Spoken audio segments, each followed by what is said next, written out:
From this day forward, it's going to be only America first. Your voice, America. Your voice, America.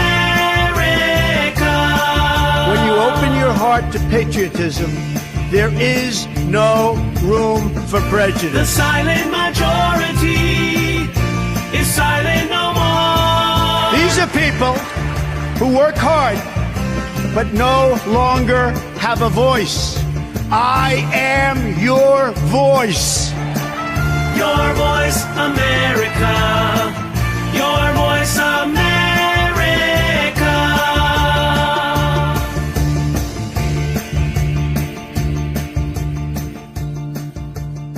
Good evening, everybody, and welcome to the inaugural edition of Steel Truth. I'm Vandersteel, your show's host, and I'm very excited to bring this show to you this evening. Today is Monday, September 3rd. It's 2018. This show is about getting the truth out on some very complex issues. There has been so much going on behind the scenes that slowly but surely is bubbling up to the surface here, and President Trump is leading the way to help drain the swamp. That's what we elected him to do, and what we're finding out in various resources, and perhaps you, the audience, have seen some of these resources, maybe in YouTubers, maybe in off the beaten path publications, perhaps out in Twitter sphere or Facebook land, or other various mechanisms of social media that have not been severely censored. And even those that have, you're still searching it out, because after all, truth is very powerful. And knowledge is power. So by giving you, the audience, truths on subjects that are near and dear to the president's heart in terms of draining the swamp and getting at the heart of the matter of why we are where we are today, why the Russian collusion story has been going on for as long as it has. It's a crime. It's a travesty. The millions of dollars, your dollars, that have been wasted in so many different organizations across the government just to cover up the truth. And this has been going on for decades. For too long, our country, our citizens, you and me, the American taxpayers, and our allies around the world have been hoodwinked by people in power who have used our own intelligence communities and their intelligence communities to spy on people like you and me. We saw it happen with Lois Lerner during the Tea Party investigations. The IRS was leveraged to access information on people and put them at peril by going after them and filing charges against them and making it very difficult for a lot of these organizations to just do their business. And these were good American patriots. That has been exposed. We've seen people in other organizations do the same thing. What I'm about to bring to you tonight are two gentlemen who have formed an organization called Report for the President and VoterTruth.com. These two organizations are full of former intelligence community individuals who have come together out of the blue and out of the darkness, if you will, to bring out the truth from their different silos of information. You're going to look at people from the FBI, the DOJ, the IRS, the Department of Defense, the Office of Naval Intelligence, the CIA, the National Security Agency, the National Security Council, and other organizations, including former federal judges, who will be talking about the subjects that we're going to cover tonight. These people are patriots, and they're coming out to bring you the truth. So stick with me. We'll be right back here shortly after this quick break, where I'll be joined with Robert Caron and Joshua Macias, former intelligence community officers. Stick with us. We'll be right back. I am your voice. Your voice, America. Your voice, America.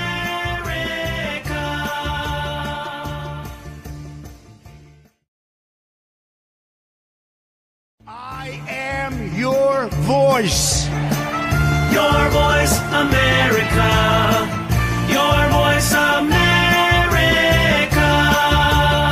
And welcome back to Steel Truth. I'm Vandersteel, and we've been talking about the intelligence community, who's basically been operating as the strong arm or the fourth branch of our government, running roughshod over even our executive, judicial, and legislative branches. Today, I am joined with Robert Caron and Joshua Macias, who are two gentlemen that have a long history in the intelligence communities.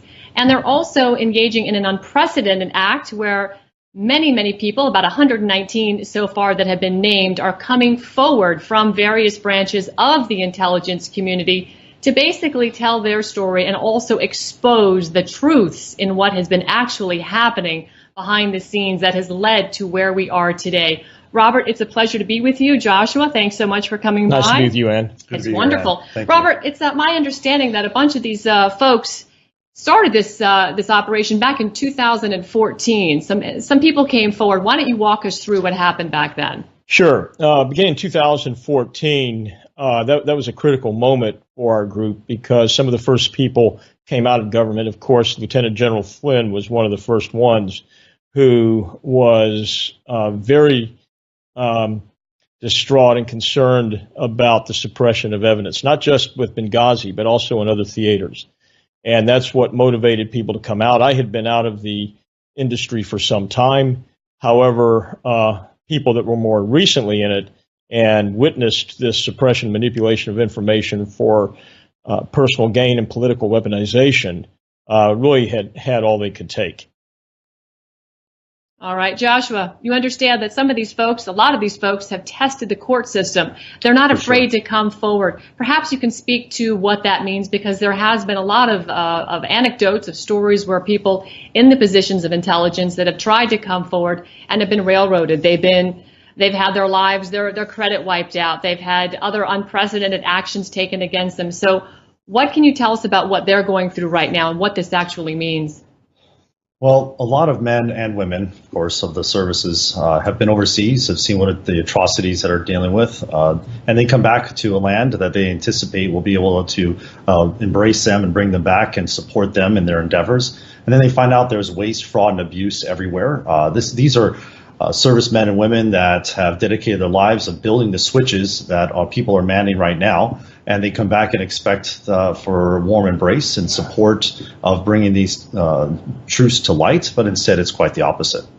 It has been quite the opposite, and it's interesting because this started long before the Obama administration. This goes back several decades now in the making, and we've seen some abuses in power. Basically, the Obama administration has taken advantage of the intelligence community. They have weaponized them for political gain, and they really have tried to railroad the president into being cornered into a Russian colluder, someone that is, going against the Make America Great Again ideology, which the president has been espousing, which is what he ran on. It flies contrary to everything that this president has been standing for. Robert, it's my understanding this group of whistleblowers includes a long list of folks from a variety of agencies, including the CIA, Department of Treasury, and what else? Yes, DIA, NSA.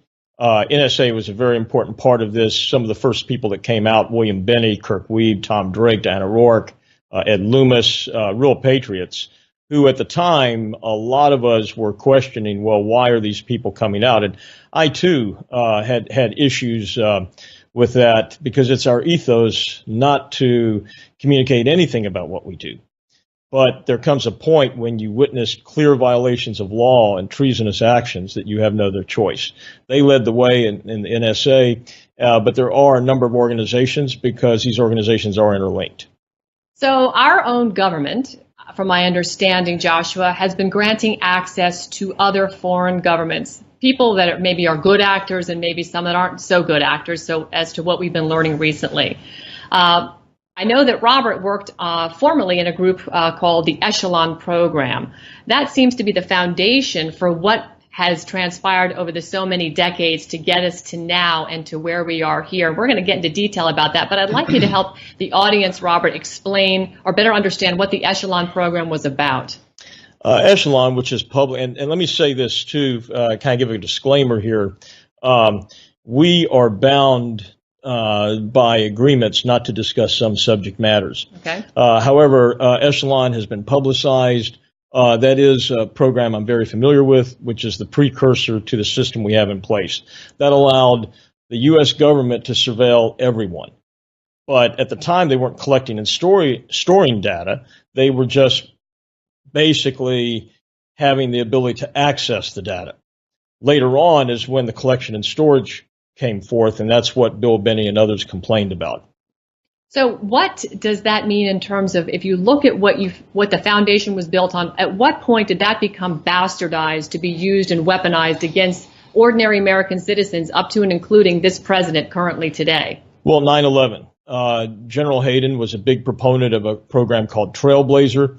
That was a program that would collect and store data and go into much more detail in every type of communication process and protocol, regardless of what those protocols were, whether they're WhatsApp or Proton Mail, Hush Mail, whatever. These systems would be able to oversee the transmissions as they went through and across certain paths. And that's one thing. Echelon basically did that, not with as many different venues,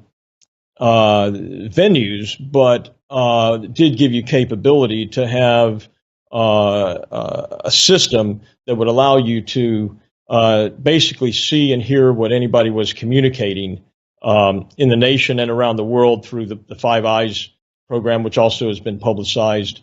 But then after that, after 2001, after 9/11, General Hayden and a couple defense contractors proliferated a platform that would collect and store the information. Bill Binney had a program called Thin Thread that was more targeted on people's life patterns and also the vicinity they were in, and would have been a much more streamlined program to allow information to be collected much more efficiently than the cumbersome method. A lot of people said that the absence of having Bill Binney's program is what really allowed 9/11 to happen. So let's clarify for the audience, Joshua, Bill Binney, who is he? Bill Binney really is a grandfather of this endeavor, which, as you were speaking about before, Ann, is something that was perfected over the Obama era in a Stasi-like control. If you were to go back in time, if we were to reverse this, there's many bad actors over many wars that we have fought and won that would love to have this kind of power in their hands over their population. So Bill Binney is a great American hero in my eyes, one who has way more in-depth knowledge than even those who I'm not going to name, but movies have been made about. This is a man who has intelligence way beyond many that I've met, and went through the algorithms and what it is today, that the information that they're utilizing and the technology we're using today. And also, let's think through how much technology has also advanced forward in the past 2 decades, and think through the technology differences. And Bill Binney was already there, understanding where technology was going and what we had to do to take hold of it. So very clearly, the technology was built decades ago. Robert, you were part of the foundation of the technology. Gentlemen like Bill Binney, who also worked at the NSC, it was able to make the technology more sophisticated. But somewhere along the line, there was changes made to the use of this technology. Of course, we have our Fourth Amendment, which we all hold near and dear to protect our rights to privacy. Somewhere along the line, the use of this technology was usurped and was turned against ordinary American citizens. Yes, that's right, Ann. And this is an important point. The intelligence community has been unchecked for decades. A lot of people refer to it as a fourth branch of government, and that's really true. It's not only a fourth branch of government, it's the controlling branch of government. And before, I used to have the mindset also that was necessary. And we want to be careful here, too. I want to say another disclaimer, and that is we don't want to go so far that we completely dismantle the intelligence agency, because there's some very bad people out there. We need to have covert operations. We need to have a certain amount of secrecy involved. But the process in communicating that to the oversight areas of government is where it fell short before. However, the system is not being used just to help our guys and gals around the world in different theaters. The system is being used now to promote different politicians' agendas. Yeah. And that's the biggest problem that we have right now. It has gone way off the rails, and we've seen that throughout the Obama administration. Lieutenant General Flynn, a great patriot, came out. And by the way, he's a Democrat. In fact, most of the people that have come out in the previous few years are Democrat, because the Obama administration purposely put the most liberal, left-leaning Democrats, and Democrats certainly have had a great role in this and helping bring this to light. Mm-hmm. It's actually kind of ironic, because you have the Democrats from the intel community that are being investigated by Republicans from the DOJ when you have a Republican president. So that tells you just how established the establishment is.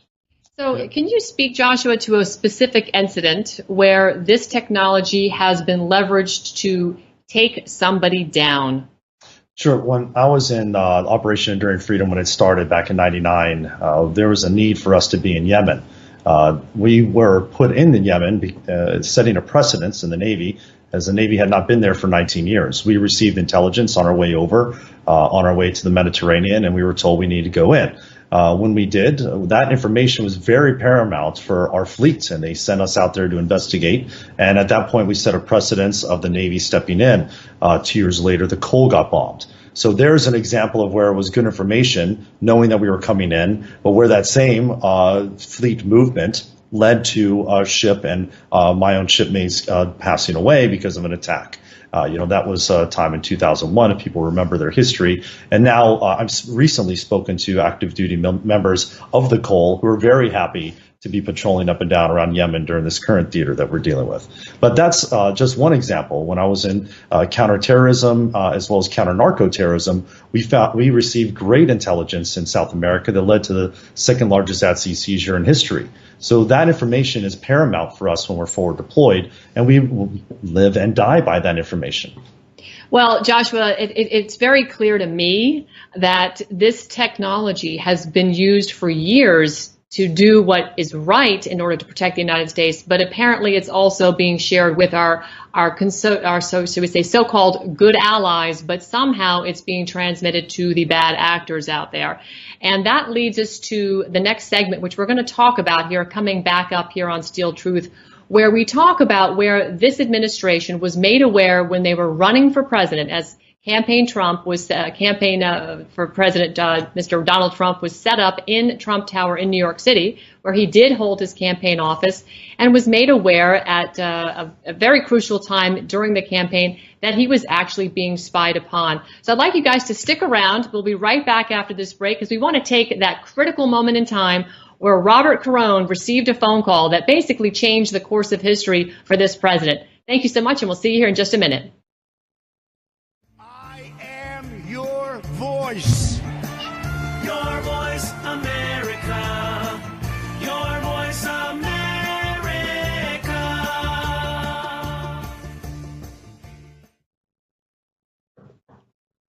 I am your voice.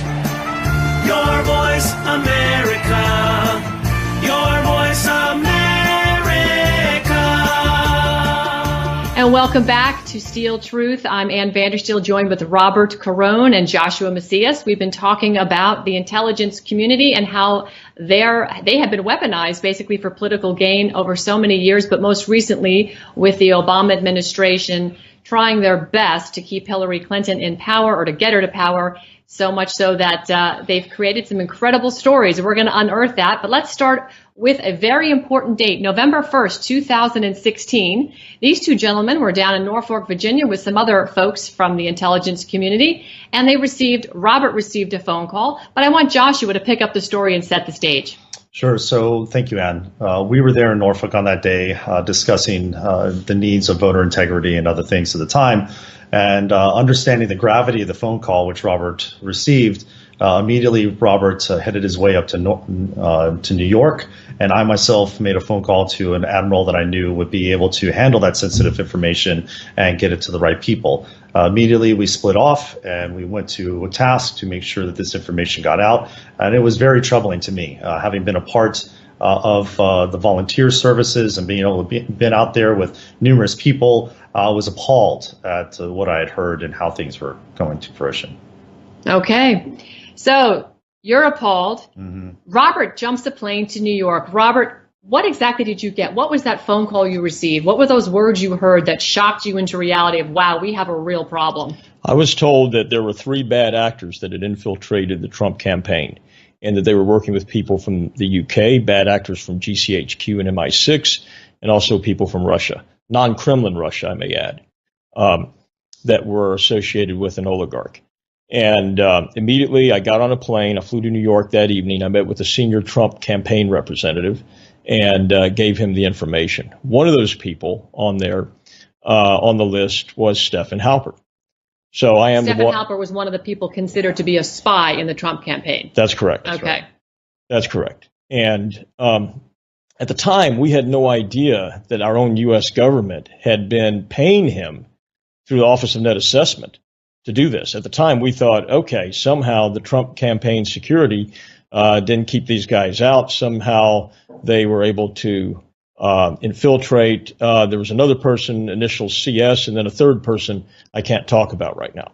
But I went up there, I visited with the senior Trump official, gave him the information about Stephen Halper, and also about another gentleman working there in their IT that I was most concerned with at the time because there, I was told, were transmissions coming out of the Trump Tower from that particular person's devices. Can we say his name? Initials CS. Okay, so you have Stephen Halper, who has been outed publicly, and another gentleman that was sending out signals, working in the IT department with the initials CS. That's correct. Okay. And more than just signals, Ann.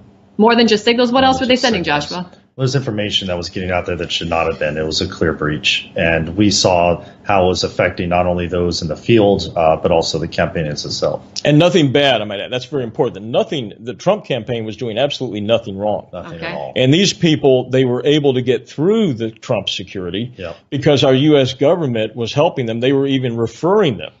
And the fact that some of these people were referred through the RNC and through the U.S. government, and that instead of alerting the president, which would have been the normal protocol, the normal course of action, what they did instead was they were actually behind it, sending spies into the Trump campaign, which is unheard of. Okay, so let's just make sure we get the paper trail clear here. We have the Office of the Net Assessment that was paying Stephen Halper, I believe it was $1 million to infiltrate the Trump campaign? A lot more than that, actually, from reports that I viewed.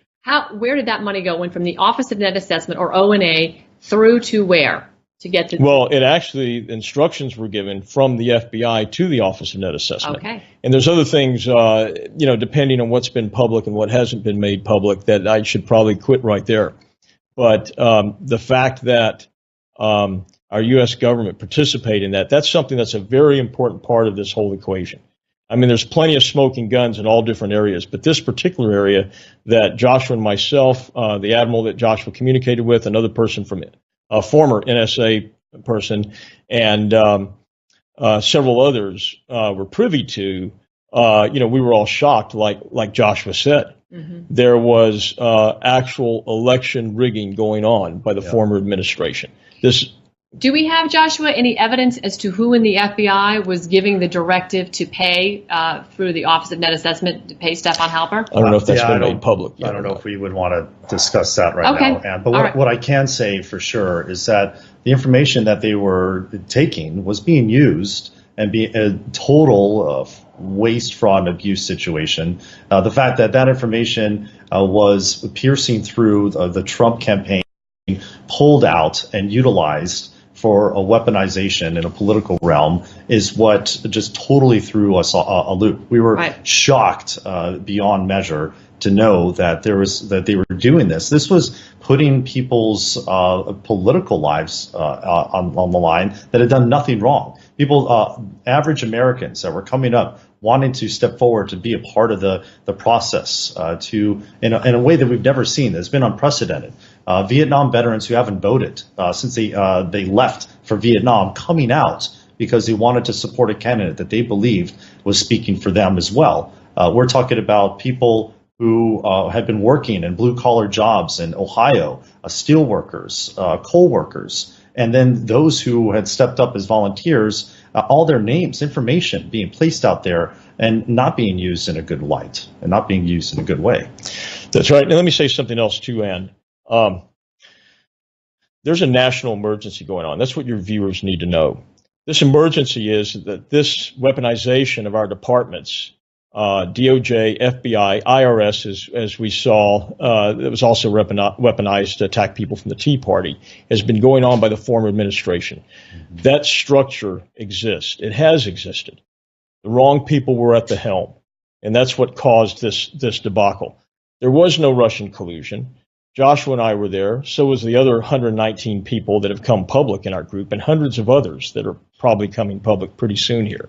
There absolutely was no Russian collusion that any of us ever witnessed during the Trump campaign. But there was a significant amount of misdirection and misinformation coming before the inauguration and then afterwards.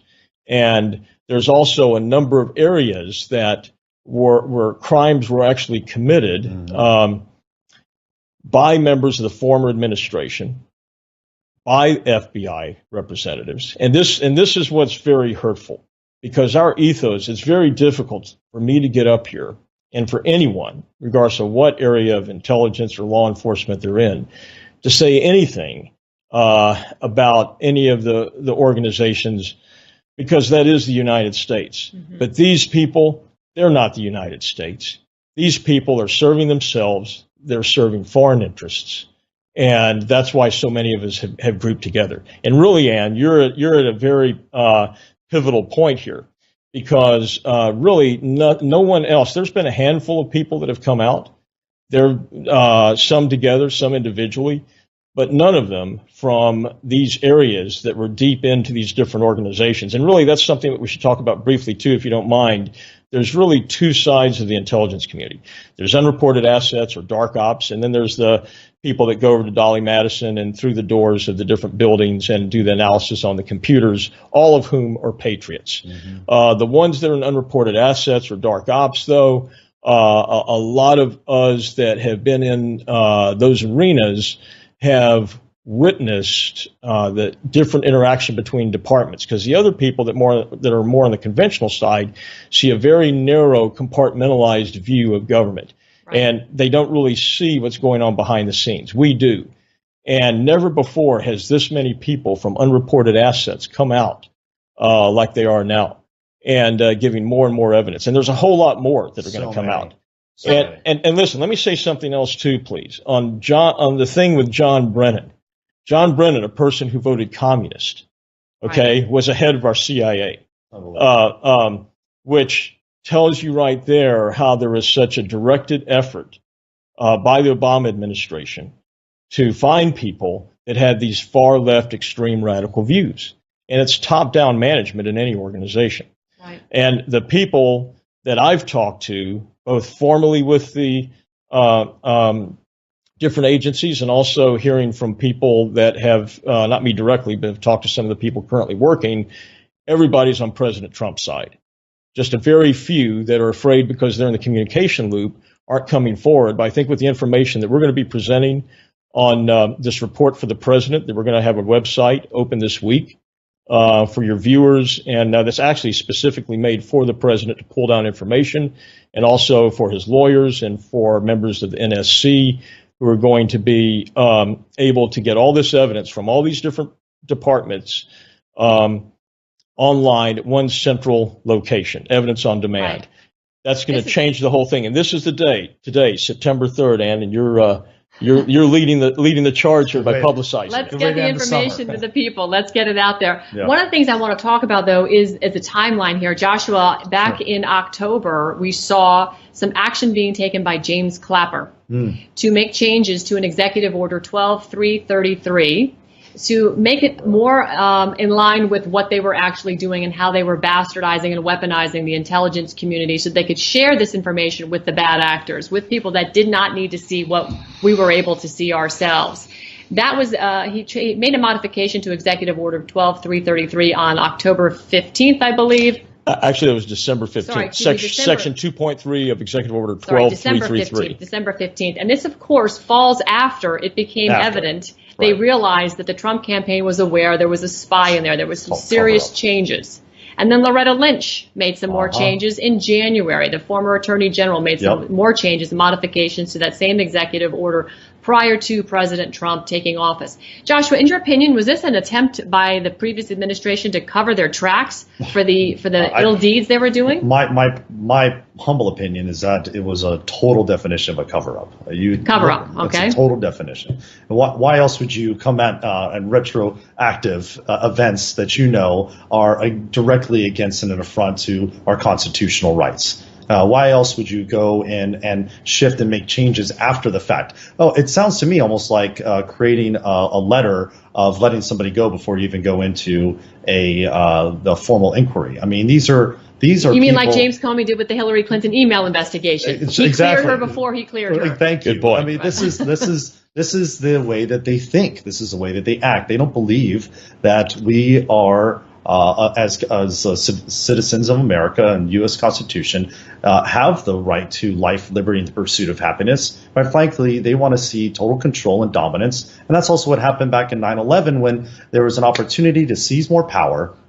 And there was an opportunity for different agencies to seize more power, more control. That's what they sought after. And from that point, you have others that go to the controls and start managing that and desiring more and more power and more control. And this is the definition of such. And as you had brought that up, this is also why we have a separation. This is why we have the oversight that we're supposed to have, is to keep the checks and balances of power, right, which they were using, and absolute power does corrupt absolutely.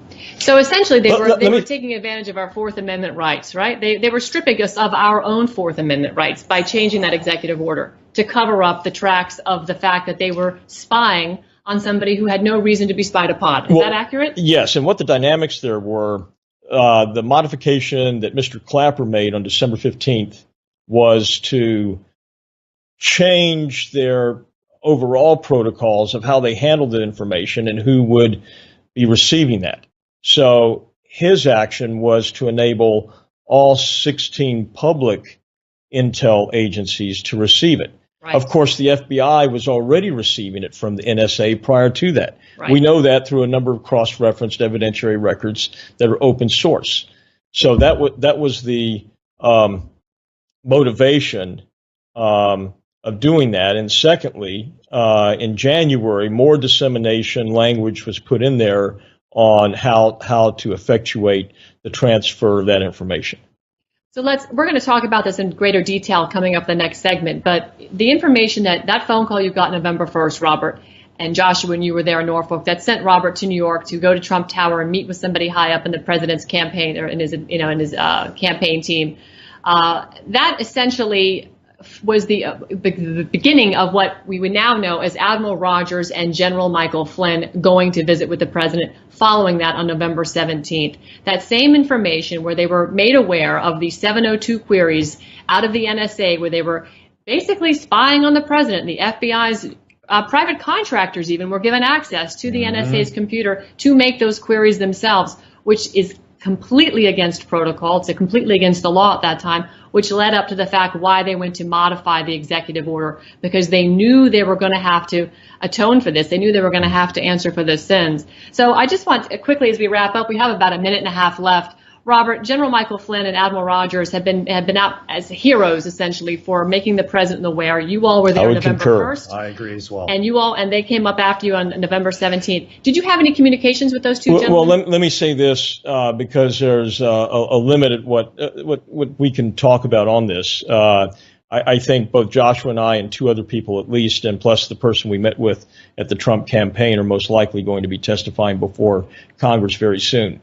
But Admiral Rogers was already ahead of the game. Now, how this information circulated, I don't know. I was working on another project with Joshua concerning the voter fraud, election integrity, and also a couple of other things that were pressing us at the time, just 7 days before the election, when I got the phone call.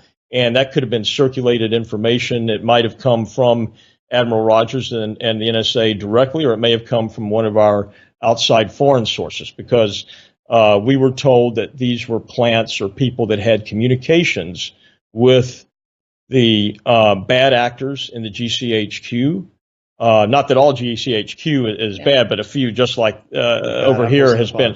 And people from the UK and also from Russia.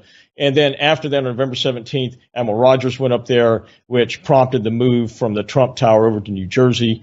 And he gave a lot more information too. And in Congress, of course, he also, told the public what was going on. All right. Fantastic. Folks, we'll be right back. We want to continue this discussion with Robert Caron and Joshua Macias here at Steel Truth. Stay tuned. We'll be right back. I am your voice. Your voice, America. Your voice, America.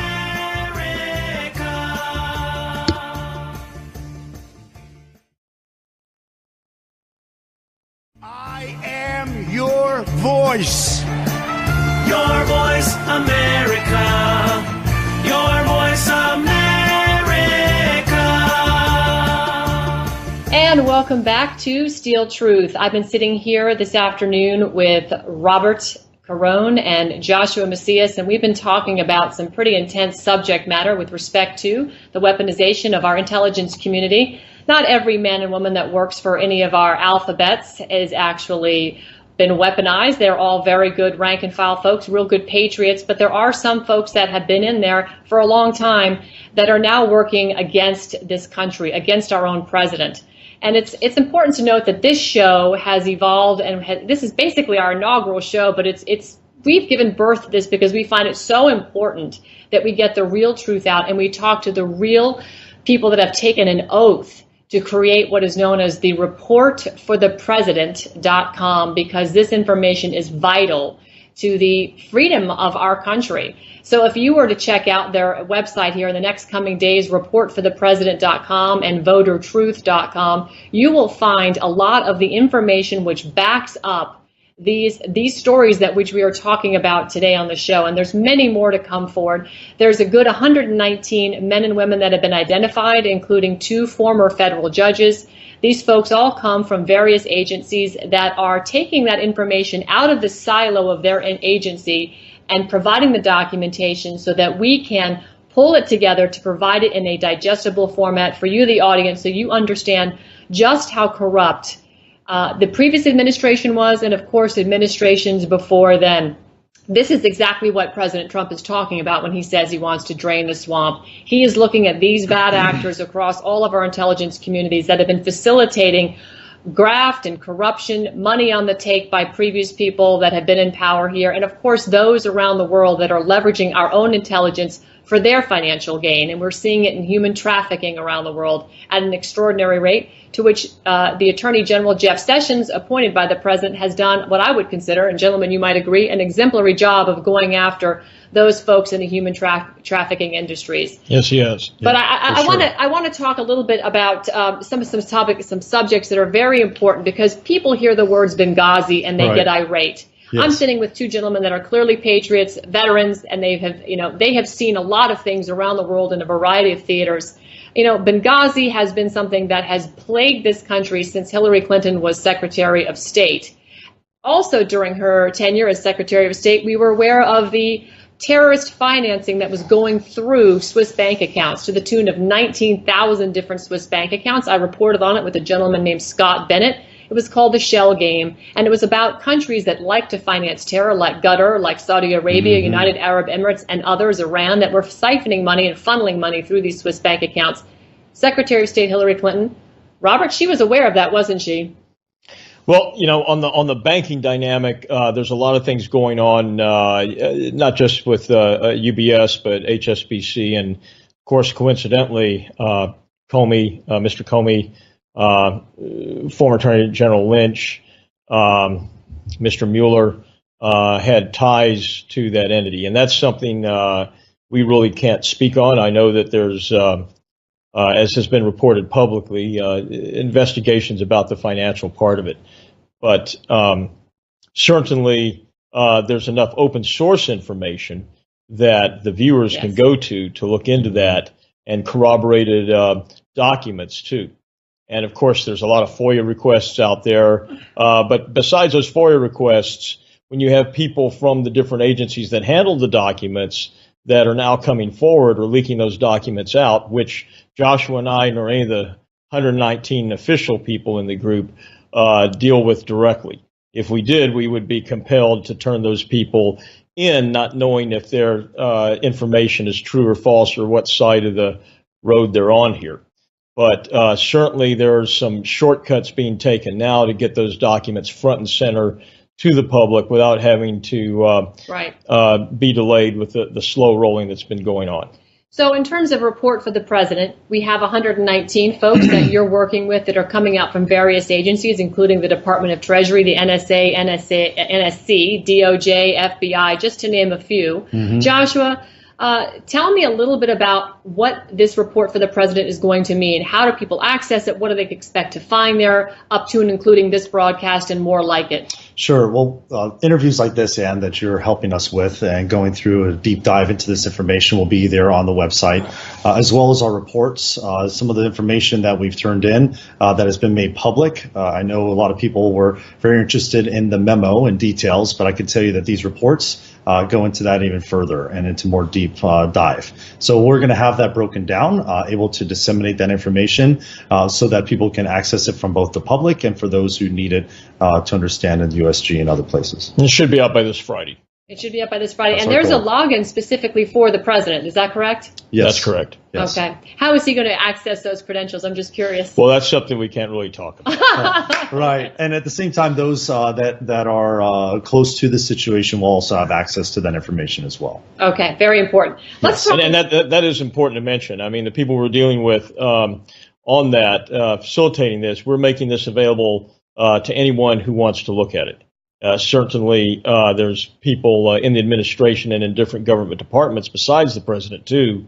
And that's a very important part of this that will have access to it. But not only that, there's been a lot of information that our group and other groups and individuals have given to Congress and that have also been given to Mr. Horowitz, the DOJ OIG, and other agencies and departments that when you look at all the documentation, and when we post all of that on these websites available for the public and available for other agencies to look at, both the agencies that oversee some of the parties I just mentioned, then it's going to be pretty clear that they're going to have to do something. They're going to have to take action, because if not, anybody that doesn't take action, that receives incontrovertible evidence, they're going to be guilty of obstruction of justice themselves. And I don't think they want to gamble with the momentum that's going on right now and is growing by the day, that they would take that chance not to act and either refer or take direct action, depending on what their role is in government. Joshua, you have a comment? I do. Information's power, Ann. Yes. And we, as patriots and as oath keepers of the Constitution, we made an oath to defend the Constitution, but against both foreign and domestic enemies. And we know that that information is power. We want that information in the hands of the people, as we want and elected our president now, because he looked at us and also made an oath that he would give it for the people. And we want this information in the hands of the people to make decisions for the people, not the oligarchy and those who are using it for their own means, their own desires, or for their own illicit gain. But no, for the people. Just as you had referenced before, just like those 6 fighting veterans of Benghazi who stood forward and did what was right in the moment, knowing that they were there to save lives and protect others. There are many, many veterans that have felt the same call because they see what is atrocious and happening before them, and they want to ensure that the power is put in the people's hands instead of those who are using it for their own gains. Amen to that.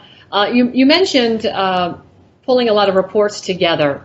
Now, John Huber, who is working with the Office of Inspector General Michael Horowitz, has been tasked by AG Sessions to facilitate with his team of, I believe, about 400 other prosecutors to look at all the evidence.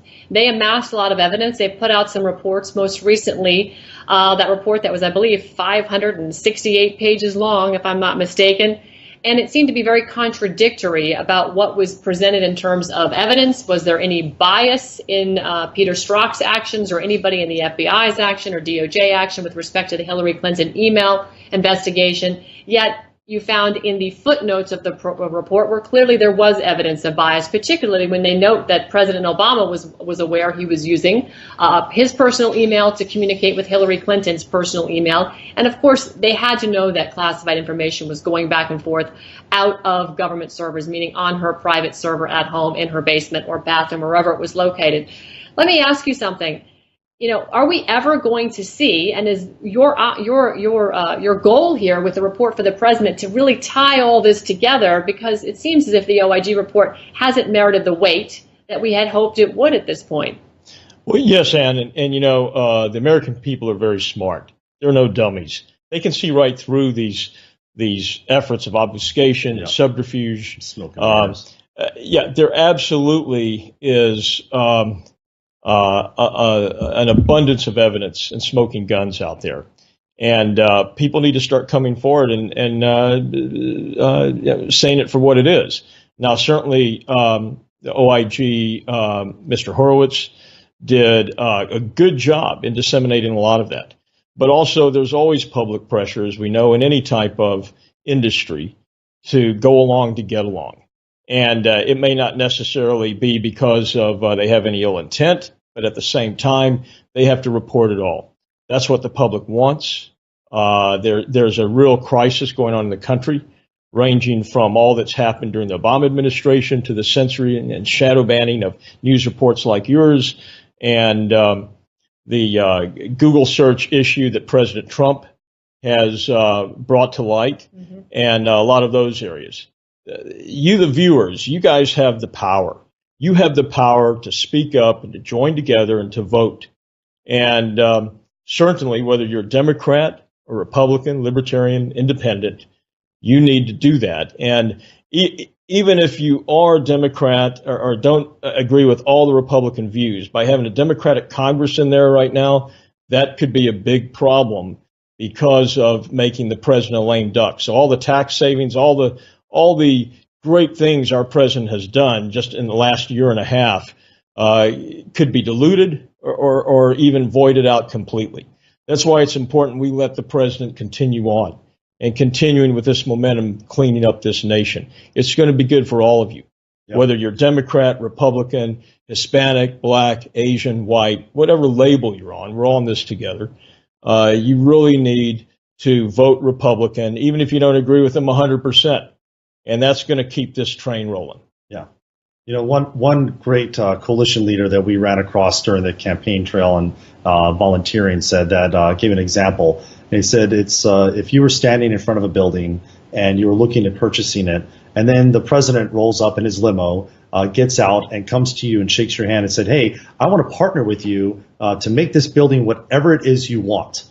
Would anyone turn that down?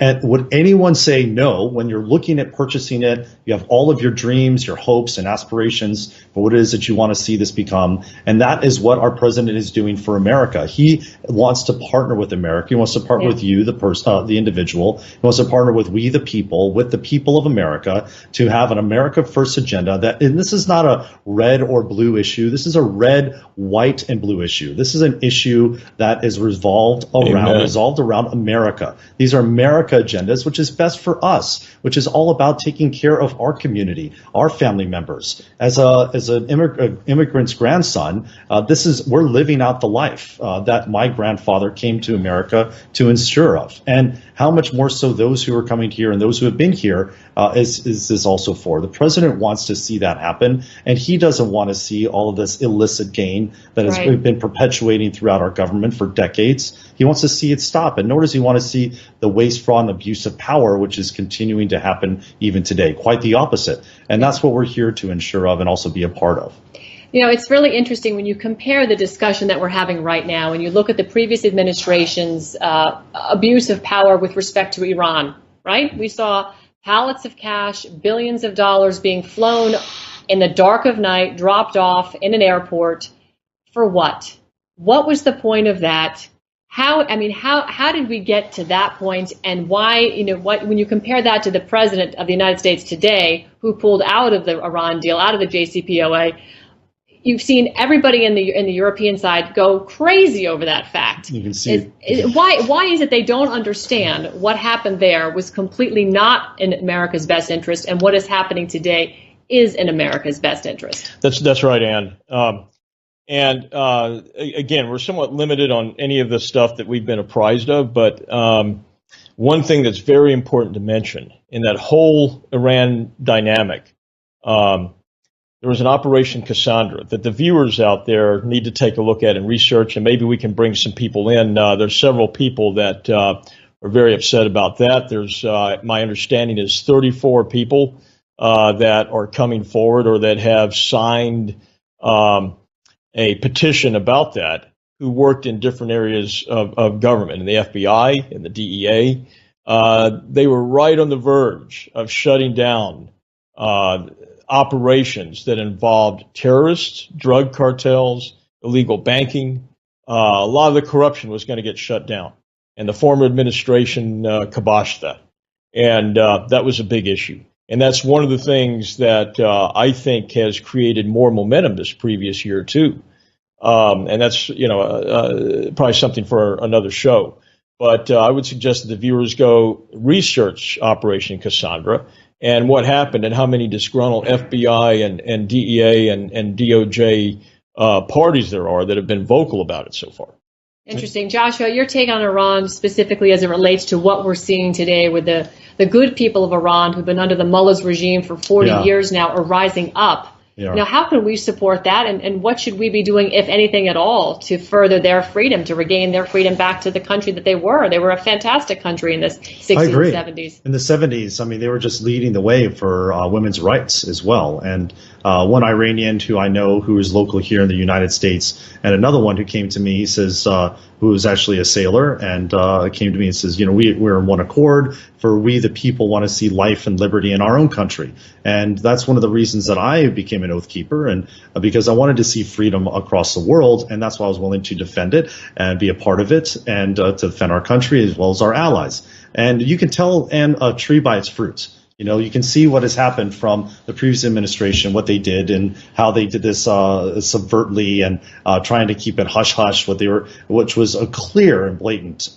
disregard for American sovereignty, and a clear and blatant disguise against the American people and affront on our people as well. And what I want to encourage those viewers out there to understand is that the Iranian people are totally separate from the mullahs that have totally taken over the country. That there was a time that one Iranian shared with me that when Iranians were on Iranians with their guns in their hands, other Iranians came up and placed a flower in the gun, and they would not shoot on Iranians. That is not, but now is quite the opposite, because they are not Iranians running their country. I mean, if anything, if you try to get down to that main understanding, when I was over there, just 7 miles off the coast of Iran, we had no affront against the Iranian people. We knew that we were there to enforce an embargo and handle these issues, because the mullahs were doing horrible things and were tied in with terrorism. And all that was happening, that's why all this has been going on, right? And yet we see fruit yet again with Yemen. The same things will continue to cycle if we allow the same actors to keep playing it out. That's right, and very well said. And really, it's a function of our intel community, right? Because that thought influencing that's going on in these different countries, the previous administration has been for ideology that is not that really of the American people. That's not what the American. That's not who. Who was the key influencer for that change in direction? Was it Valerie Jarrett in the Obama administration? Well, it's a collective effort. I mean, the ideology, of course, is it's the whole thing. The whole Clinton et al. Entourage, and certainly I think Miss Jarrett was very influential. Sure. Of course, and the president and a lot of other people, outside interests as well, foreign interests. But now we have a new CIA director. I think a lot of things are going to be turned around. I look forward to a lot of positive changes happening. Are you supportive of Gina Haspel as a CIA director? Very much so. Everything that I know about her and seen her ability to react quickly and intelligently to situations, I think she is going to do a very good job. All right. I'd like to talk a little bit about our Fourth Amendment rights here, because one of the things that we see a lot of in the show, and we talked about it briefly, you mentioned it, Robert and Joshua, was Google. And of course, the folks that are actually engaged in censoring communications like ours and other conservative broadcasters. Can you shed a little bit of light about what's been transpired in Google? Because it's my understanding that Google and others were basically, if you go back decades now, funded in part by research grants that were delivered through the National Science Foundation? And it's sort of spawned or inspired by the CIA and other agencies trying to better understand how they can use information to sort of track birds of a feather, if you will, to find like-minded people that may be good or bad actors out there. Well, certainly the telecommunications network is built by private companies. I mean, it's a very robust network that there is several different layers and different companies that are players in that. Certainly Google and Twitter, AT&T, Verizon. You've got the network itself, the transmission throughput, the network operating centers, the satellite feeds, and then the layers of surveillance apparatus and things we can't really get into a lot of detail on, but that a lot of them have already been publicized. And these different companies participate in that. And of course, it's open source that there are secrecy agreements with a whole lot of government agencies and private companies.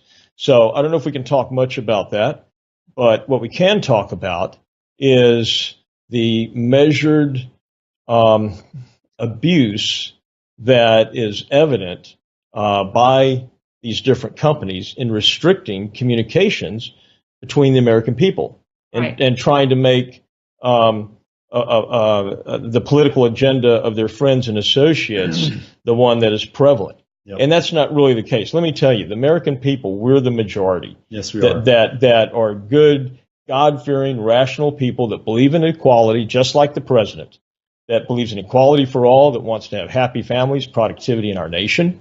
And these other people that are using these systems to do the shadow banning and the censoring really have to be stopped too. Yes. It's illegal. It's against the law, what is going on there. Can I interrupt you for a second? I'm just curious, how do you propose, and I want to ask this of Joshua, how do you propose that we actually stop that? Well, we're in a free market society, capitalism. Where was Google 2 decades ago? Where's the next one going to be? There is a next one. I can guarantee you that. And what I can say is if you were to do a search right now on Google versus any of the other search engines, you will definitely see a variance. Pick one of these sensitive issues that we just brought up, and I guarantee you that you will see a difference if you in that search engine versus another one. And if you're a patriot like myself who chooses to make a difference, you can start turning the switch. Flip the switch to another one. Start using free market economies for our own gain. We the people, as Robert had stated, are the majority. And so we need to start making decisions to go to platforms that we know are about life, liberty, and pursuit of happiness rather than the opposite, which is about control and is about manipulation, is about twisting the truth. We want to have the truth out there. People are tired. They're sick and tired of the manipulation of the media. They're sick and tired of the mainstream media's manipulation of the truth, and outlets not even being utilized. Instead, it's quite the opposite. Fake resources, fake sources, bogus information, allegations that are made up and not even real. We want the truth to be known because the truth has a way of sticking around, and we want to see the truth out there. So I encourage everyone to remember you are part of a free market economy. Let's look at another example, the NFL right now. How many billions of dollars have they lost by crossing the wrong people? That is how we teach others. Boycotts are great, but let's also call your local congressman. Get connected with groups like ours and others that are engaged on this mission to see the truth be known, and also support them. Engage with their products, services, or platforms, and let's help grow a market and economy that really is for the people rather than the opposite, which is for the oligarchy and for the globalist agenda. And that's an important point, too, because the two most powerful platforms to influence people, of course, are media, telecommunications, and education. So a minority of the public, the ones that have this radical ideology, have been telling the majority of us what to think, what's politically correct. Well, all that stuff, erase it. We have had example after example of all the censorship that's been going on. And that is something that people need to remember and be aware of, and we need to, as Joshua was saying, group together and make a difference by letting our voices be heard to Congress, and also by our pocketbook, where we put our dollars. Because they're going to listen. They are starting to listen now. When they start to realize that their pocketbook is getting hit, so they start to make a decision to change. And so we can do that. We, the people, have that decision process. You can shift the dollars from Amazon to others. You can shift your ad dollars from Google to something else. You can still get to your base, to your community, to your tribe through other means. You can also look beyond Twitter. You can look beyond those that are shadow banning conservatives and those with a different viewpoint. There are plenty of other platforms out there that we can go to, and others that are up and coming that we can support. And right now, that's what we need to start thinking about and looking to other techs and other people to do so.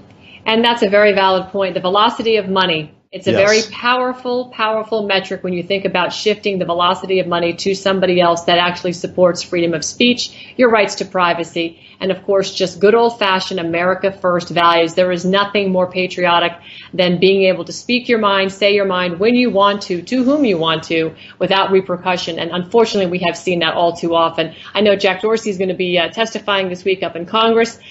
We here at Your Voice America have noticed a marked difference in the lifting of the equality filter ban. So we're starting to see them respond. I believe the president tweeting about it is also key to getting their attention, because he's drawing a big spotlight with his account. And I can only imagine what Jack Dorsey and the stockholders would think at Twitter if the president decided to pull his account and go to, say, get on Gab or start another social media company if there's somebody out there doing that. Anyhow, this has been a most interesting and enlightening discussion, gentlemen. I certainly appreciate you coming by. I know we have many more topics that we want to break down in deeper dives, and we can probably do them in smaller bits as we move forward. But I want everybody to tune into and check out reportforthepresident.com and votertruth.com. We certainly appreciate your time here on The Steel Truth. I'm Ann Vandersteel, joined with Robert Caron and Joshua Macias. Good night, everybody. Thank you, Ann. Good night. I am your voice.